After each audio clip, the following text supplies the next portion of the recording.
Hello! Je suis super contente de vous retrouver pour une nouvelle vidéo en ce dimanche matin. Petit café, petit déjeuner, j'espère que vous vous réveillez tranquillement et que vous profitez bien de votre journée, bien de votre dimanche et que vous passez un bon week-end. Moi je vous accompagne ce matin pour le petit déjeuner avec mon bilan de mes lectures du mois de juillet. Il y en a pas beaucoup puisque ces derniers temps j'ai un rythme de lecture de tortue, mais bon, que voulez-vous, on fait avec. J'ai donc 4 livres à vous présenter ce mois-ci et on enchaîne tout de suite. Ma première lecture du mois de juillet, il s'agit de Never Ever Getting Back Together de Sophie Gonzalez, qui est une romance contemporaine saphique, donc entre femmes, et qui a pour contexte une émission de télé-réalité type Le Bachelor. Dans cette histoire, on suit Maya qui s'apprête à rentrer à l'université et qui reçoit un appel d'une production d'une émission de télé-réalité qui lui propose de participer à un espèce de bachelor, sauf que cette émission du bachelor, c'est pas pour reconquérir n'importe qui, c'est pour essayer de reconquérir son ex, donc Jordi, qui l'a trompé avant qu'ils ne finissent par se séparer. Elle a toujours un peu les nerfs contre lui, d'autant que depuis il a intégré une famille royale, ce qui fait qu'elle le voit partout dans les médias et qu'elle en a ras la quiche. Elle est pas très chaude au début, puis finalement elle réfléchit et elle se dit quelle serait ma plus belle vengeance autre que celle d'aller à cette émission, de gagner l'émission, et comment où il me demande du coup de ressortir avec lui, je l'envoie péter. Elle décide donc de participer pour se venger de lui et l'humilier à la télévision. Et si en plus au passage elle peut blesser Sky, donc qui est la jeune fille avec qui Jordi avait trompé Maya, contre qui elle a toujours un peu les nerfs aussi, bah écoutez, elle va pas s'en priver. Maya va vite se rendre compte que les apparences sont parfois trompeuses et que face à un ex commun, la meilleure solution est peut-être la sororité. J'ai beaucoup aimé cette lecture, déjà j'ai trop aimé le décor de télé-réalité, de Bachelor et tout, j'ai trouvé ça trop cool, je trouvais que du coup ça permettait de donner une certaine temporalité et un déroulement d'événements à l'intrigue que j'ai vraiment trouvé très chouette. J'ai beaucoup aimé les personnages puisque on a déjà le trio de tête, donc Jordi, Maya, Sky, mais on a également d'autres des ex de Jordi qui sont présentes, qui ont été sélectionnées pour l'émission et qui sont toutes très différentes les unes des autres avec chacune leurs objectifs. Elles sont pas toutes venues pour essayer de reconquérir Jordi, je crois même que c'est le cas que d'une seule. Elles ont chacune un objectif bien précis en participant à cette émission et j'ai aimé en fait le fait qu'il y ait ce côté appropriation du jeu pour leurs propres intérêts en fait, pour se donner de la visibilité pour d'autres projets derrière. J'ai vraiment trouvé ça hyper cool. Il y a du coup une certaine sororité, une certaine entraide qui se crée entre elles et qui est vraiment hyper agréable à lire parce qu'on part vraiment d'un truc de filles qui se mettent des bâtons dans les roues jusqu'à ce qu'elles se rendent compte qu'en fait leur problème principal et commun c'est bien le mec et donc elles doivent plus se team up ensemble plutôt que de se diviser par rapport à lui. C'est vraiment quelque chose que j'ai aimé, des personnages hyper chouettes. Il y en a certains qui m'ont fait grincer les dents par moment, mais dans l'idée, leur évolution à tous est vraiment hyper cool et j'ai aimé le message de fin. Plein de paix, d'amour et de tolérance. Donc j'ai vraiment beaucoup aimé ce livre. Il n'est pas traduit pour le moment, il n'est qu'en anglais. Je sais que Sophie Gonzalez, donc l'autrice, est déjà traduite pour certains autres de ses romans. Il me semble que c'est par PKJ ou par Hachette. Je crois que c'est PKJ. C'est le cas de Un si joli désastre et de Perfect on Paper. Donc de ce que j'ai l'impression de voir à sa biographie, je crois que c'est une autrice qui écrit beaucoup de livres avec de la représentation LGBTQIA+, au niveau de ses personnages principaux en tout cas. Là c'est le cas, c'est un livre avec de la représentation bisexuelle et donc romance entre femmes. Si jamais c'est des recommandations que vous cherchez, franchement foncez, il est vraiment cool. Ça m'a donné envie de lire du coup aussi d'autres livres de Sophie Gonzalez parce que j'ai beaucoup aimé sa plume. Si jamais vous avez la lecture en anglais, vous rebute pas, d'autant qu'il est vraiment pas compliqué pour le coup en anglais. N'hésitez pas parce qu'il est vraiment chouette. Et d'ailleurs aussi pour ce qui est de la question du smut, si jamais vous aimez pas forcément les livres smutty, sachez qu'il n'y a pas de scène explicite de sexe dans ce livre-là, tout est très suggéré. Et si jamais ce que vous cherchez dans les livres c'est uniquement le smut, bah passez votre chemin parce que il n'y en a pas là-dedans, ça va pas forcément vous plaire. On enchaîne, ma deuxième lecture du mois de juillet, ça a été Percy Jackson, le tome 4, donc La bataille du labyrinthe de Rick Riordan, que j'ai lu au cours du readathon organisé par le Discord de Turtles Book Club. J'en avais fait un blog de lecture, je vous mettrai dans le petit si vous voulez voir un petit peu ça. Je vais pas vous faire de résumé parce qu'il s'agit d'un tome 4, donc il n'y a pas lieu de résumé au risque de spoiler, et puis de toute façon Percy Jackson c'est suffisamment connu maintenant. Je pense que vous en avez tous au moins entendu parler à un moment dans votre vie. Ça a été un bien fou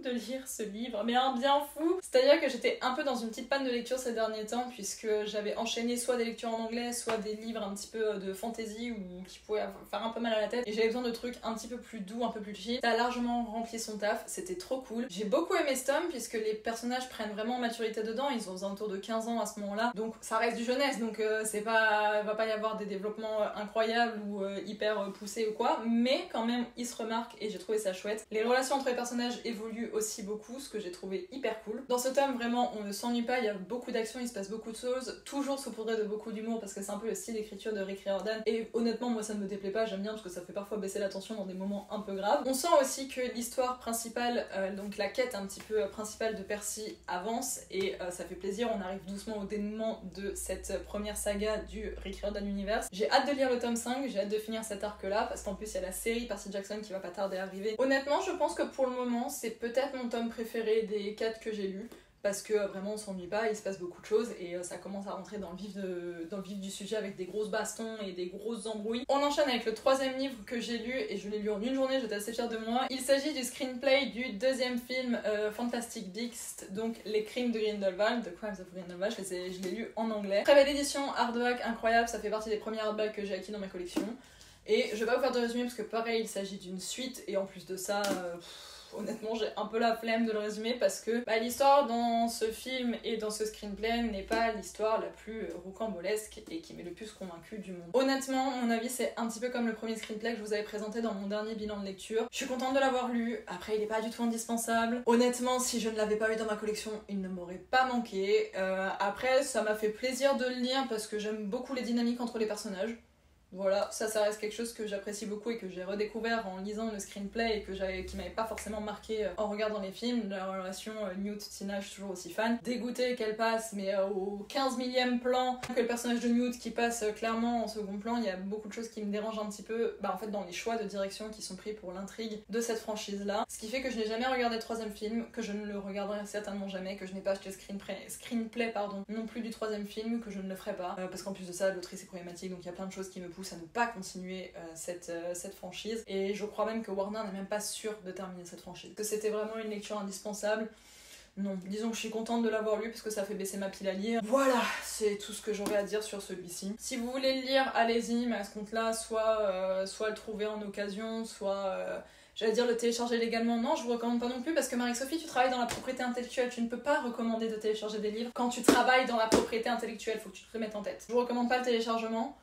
Mais je suis pas votre mère. Et on arrive à ma dernière lecture de ce mois de juillet. Il s'agit du 10e tome de Gossip Girl que j'ai lu en e-book, donc en numérique. Pareil, je vais pas faire de résumé, j'ai pas fait beaucoup de résumé parce que j'ai lu beaucoup de suites. Cela dit, ça c'est cool. Ce que je vais vous dire, c'est que dans ce tome, on suit toujours notre bande de joyeux lurons gosses de riches de New York au cours de leurs vacances d'été entre la terminale et le début de l'université. Honnêtement, tous les tomes de Gossip Girl se ressemblent un petit peu, les intrigues sont très souvent les mêmes, les actions sont très souvent les mêmes, les dynamiques entre les personnages sont très souvent les mêmes aussi, c'est d'ailleurs assez différent de la série là-dessus. Par exemple, Chuck est quasiment absent des livres, il est très peu présent. Il y a des dynamiques de personnages, notamment le triangle amoureux entre Blair, donc qui s'appelle Olivia dans les livres en français, Blair, Serena, Nate, voilà, triangle amoureux qui est omniprésent dans la saga littéraire. Pareil, le personnage de Dan est une caricature du poète torturé et qui passe sa life à se courir après avec Vanessa, enfin bref. Les dynamiques entre les personnes dans les livres sont assez différentes de celles dans la série et sont toujours un peu les mêmes dans les livres. Donc là, c'est juste que celui-là il se passe pendant les vacances d'été, c'était assez accurate avec la saison, donc je me suis dit pourquoi pas. Et puis de toute façon, j'ai envie de terminer cette saga parce que quand bien même